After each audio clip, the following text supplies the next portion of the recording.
తాకట్లో ఉన్న మీ బంగారాన్ని విడిపించి ఆ రోజు ఆన్లైన్ రేటుకి కొంటాం. Sharma gold company.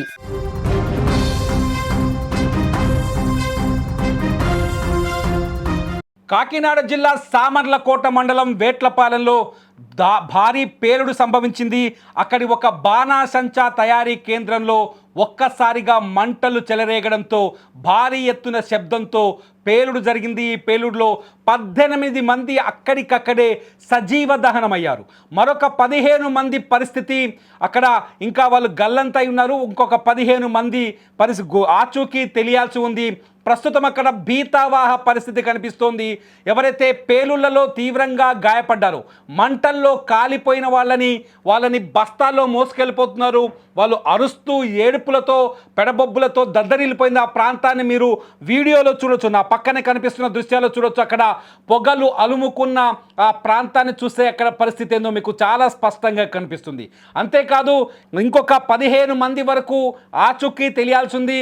ఈ పేలుడు జరిగిన సమయంలో అక్కడ 40 నుంచి 50 మంది వరకు ఉన్నట్టుగా తెలుస్తోంది. ఇది బాణాసంచా తయారీ కేంద్రం. వేట్లపాలెంలో బాణాసంచాను తయారు చేస్తున్నప్పుడు జరిగింది ఈ ప్రమాదం.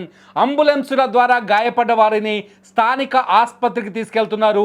ఈ శబ్దం ఎఫెక్ట్ దాదాపు చుట్టుపక్కన 5 కిలోమీటర్ల వరకు కనిపిస్తున్నట్టుగా తెలుస్తోంది. ఈ బాణాసంచా తయారీ కేంద్రం ఎక్కడైతే పేలుడు జరిగిందో, పేలుడు జరిగిన ప్రాంతంలో ఆ చుట్టుపక్కల ఉన్న ఇల్లు కూడా కొంత ధ్వంసమైనట్టుగా తెలుస్తోంది. పూర్తి వివరాలు మా ప్రతినిధి కాకినాడ నుంచి అనుశ్రీ అందిస్తారు. అనుశ్రీ, అసలు ఏం జరిగింది, అసలు ప్రస్తుత పరిస్థితి ఏంటి అక్కడ? అయితే ఈ భారీ పేలుడు సంభవించిందని చెప్పుకోవచ్చు. ఓ బాణసంచా తయారీ కేంద్రంలో పేలుడు జరిగింది. అయితే భారీగా మంటలు మాత్రం ఎగిసిపడుతున్నాయి. ఇప్పటికే దాదాపు 30 మంది సజీవ దహనం అయినట్లుగా తెలుస్తోంది. మరో 5గురిని మాత్రం ఆసుపత్రికి తరలించారు. అలాగే ఈ ఘటన జరిగినప్పుడు లోపల 40 నుంచి 50 మంది కార్మికులు పనిచేస్తున్నట్లుగా కూడా చెబుతూ ఉన్నారు. అసలు ఎంతమంది అనేది అయితే ఇంకా ఒక క్లారిటీ అయితే రాలేదు. కానీ పేలుడు సంభవించిన ప్రదేశానికి మాత్రం ఇప్పటికే ఫైర్ సిబ్బంది, అలాగే పోలీస్, రెవెన్యూ తదితర రెస్క్యూ టీంలన్నీ కూడా చేరుకున్నాయి. ప్రస్తుతం సహాయక చర్యలు కూడా ముమ్మరంగా చేస్తున్నారు. మంటల్ని అదుపు చేసేందుకు ఫైర్ సిబ్బంది అయితే ప్రయత్నిస్తున్నట్లుగా కనిపిస్తా ఉంది. మంటలు ఇంకా ఉవ్వెత్తున ఎగిసి పడుతుండటంతో వాటిని అదుపు చేసేందుకు కూడా ఎక్కువ టైమే పడుతుందంటూ కూడా అధికారులు చెబుతూ ఉన్నారు. ప్రస్తుతం అయితే కనుక సహాయక చర్యలు కొనసాగుతూ ఉన్నాయి. దాదాపు ఈ శబ్దం 5 కిలోమీటర్ల మేర వినిపించిందంటూ కూడా చుట్టుపక్కల ప్రాంతాల వాళ్ళైతే చెబుతూ ఉన్నారు. మృతుల సంఖ్య కూడా భారీగానే ఉండే అవకాశం అయితే కనిపిస్తూ ఉంది. గత కొద్ది రోజుల క్రితం కూడా ఇదే ప్రాంతంలో బాణసంచా తయారీ కేంద్రంలో ఇటువంటి ఘటనలు అయితే చోటు చేసుకున్నట్లుగా కూడా మనం చూస్తా ఉన్నాము. అయితే ఇంతకు ముందెన్నడూ లేనంత భారీ స్థాయిలో అయితే ఈ ఘటన ఉంటుందని చెప్పుకోవచ్చు. 30 మంది సజీవ దహనం అయ్యారంటే అసలు లోపల ఎంత మంది ఉన్నారు, ఎప్పటి నుంచి ఇక్కడ ఈ బాణసంచా తయారీ అనేది జరుగుతూ ఉంది, అసలు దీనికి నిజంగా పర్మిషన్స్ ఉన్నాయా లేదా? అనుశ్రీ, అదే అడగాలనుకుంటున్నాను. అక్కడ చూస్తే మొత్తం పంట పొలాలు కనిపిస్తున్నాయి.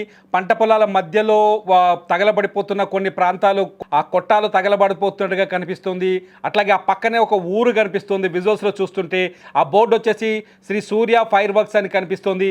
ఇక్కడ దాదాపు ఎంత పేలుడు సామాగ్రి తయారవుతుంది రెగ్యులర్ గా? ఏమైనా అంచనా ఉందా దీనిపైన?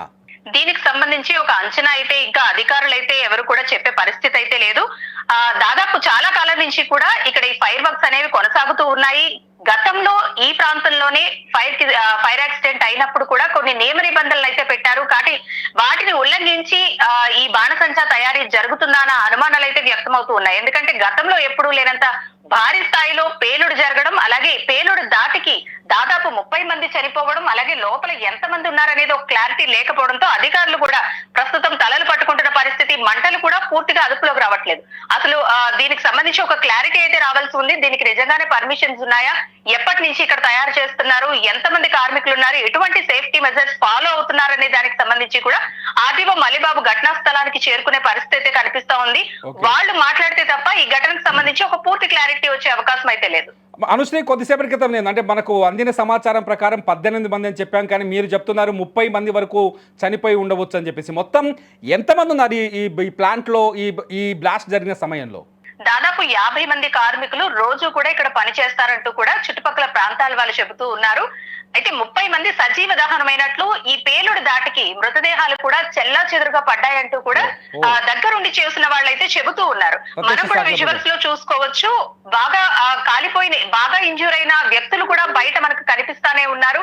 అలాగే చాలా మంది, అంటే పేలుడు దాటికి ఈ మృతదేహాలు ఉవ్వెత్తున ఎగిసిపడుతున్న మంటలలోంచి బయటకు పడడం అయితే చాలా మంది ప్రత్యక్ష సాక్షులు చూసామంటూ కూడా చెబుతూ ఉన్నారు. ప్రస్తుతం అయితే కనుక ఈ మంటలైతే అదుపులోకి వచ్చే పరిస్థితి కనిపించడం లేదు. పూర్తిగా మంటలు అదుపులోకి వచ్చిన తర్వాత ఎంతవరకు ప్రాణ నష్టం జరిగింది, ఎంతవరకు ఆస్తి నష్టం జరిగింది, దీనికి సంబంధించి ఎటువంటి సేఫ్టీ మెజర్స్ లేవా అనేవి కూడా ఒక క్లారిటీ వస్తుంది. ఎందుకంటే ఇటువంటి బాణసంచా తయారీ కేంద్రాలు ఉన్నప్పుడు పూర్తిగా సేఫ్టీ మెజర్స్ ఫాలో అవుతూ ఉంటారు. ఒక చిన్న స్పార్క్ వచ్చినా సరే చుట్టుపక్కల నుంచి వాటర్ స్ప్రింకిల్ అయ్యే విధంగా కూడా ఇక్కడ ఒక సిస్టమ్ అయితే ఏర్పాటు చేస్తారు. ఫైర్ సేఫ్టీ మెజర్స్ కూడా ఫాలో అవుతూ ఉంటారు. కానీ ఇంత దారుణంగా, ఇంత భారీ విస్ఫోటనం జరిగిందంటే అటువంటివేమి వీళ్ళు ఫాలో అవుతున్నారా లేదా అనేది మరికొద్ది సేపట్లో క్లారిటీ వచ్చే అవకాశం ఉంది. అనుశ్రీ, అప్డేట్స్ కోసం ఎప్పటికప్పుడు మిమ్మల్ని సంప్రదిస్తూనే ఉంటాం. ఈ అప్డేట్స్ సంబంధించిన పూర్తి సమాచారాన్ని సేకరించండి.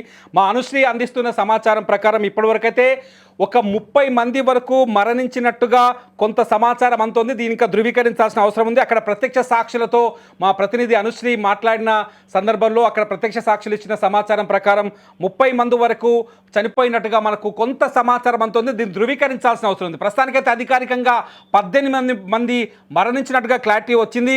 ఈ 18 మంది ఇంకో మిగతా 15 మంది ఆచూకీ తెలియాల్సి ఉందని చెప్పాం కాబట్టి ఆ 15 మంది కూడా ఇక్కడ ఈ మరణించిన వారిలో ఉన్నారని ఒక చర్చ జరుగుతుంది. అంతేకాదు పేలుడు జరిగిన సందర్భంలో ఒకసారిగా మృతదేహాలు, మనుషుల దేహాలు ఇట్లా ఎగిరి పడ్డాయి గాల్లోకి అని చెప్తున్నారు ప్రత్యక్ష సాక్షులు. ఎందుకంటే బాణాసంచా తయారీ కోసం పేలుడు పదార్థాలు కొన్ని వందల కిలోల్ని తీసుకొచ్చి ఆ సెంటర్లో పెట్టుంటారు. ఎప్పటికప్పుడు ఆ 100 కిలోల బాణాసంచా పేలుడు పదార్థాన్ని ప్యాక్ చేస్తూ రకరకాల మతాబులు కావచ్చు, టపాసులు కావచ్చు, లేకపోతే బాంబులు కావచ్చు, వాటిని తయారు చేస్తూ ఉంటారు.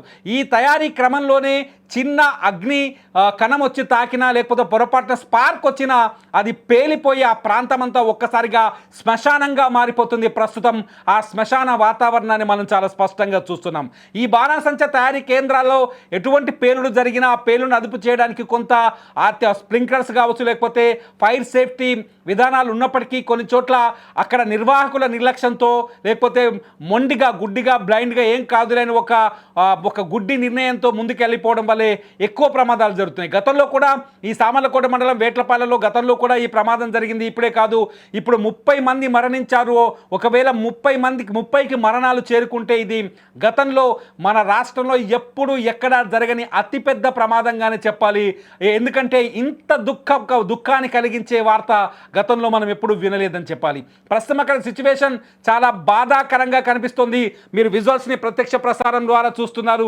సుమన్ టీవీ ప్రత్యక్ష డిజిటల్ లైవ్ ప్రత్యక్ష ప్రసారం ద్వారా చూస్తున్నారు. అక్కడ ఎగిసి పడుతున్న పొగల్ని చూస్తున్నారు. పంట పొలాల మధ్య గుంపులుగా ఉన్న జనాల్ని చూస్తున్నారు. అంతేకాదు అక్కడ సూర్య ఫైర్ వర్క్స్ బోర్డు చూస్తున్నారు. అక్కడ తగడబడిపోతున్న కొట్టాలను చూస్తున్నారు.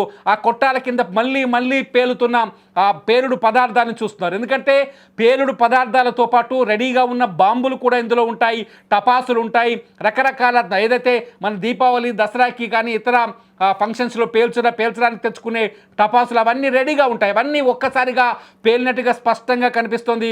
ఒక చోట పేలుడు జరిగితే మిగతా తయారీ కేంద్రాలకు కూడా ఈ పేలుడు వ్యాపించే అవకాశం చాలా స్పష్టంగా ఉంటుంది. ప్రస్తుతానికి వేట్లపాలెం కన్నీటి పాలెంగా కనిపిస్తుంది.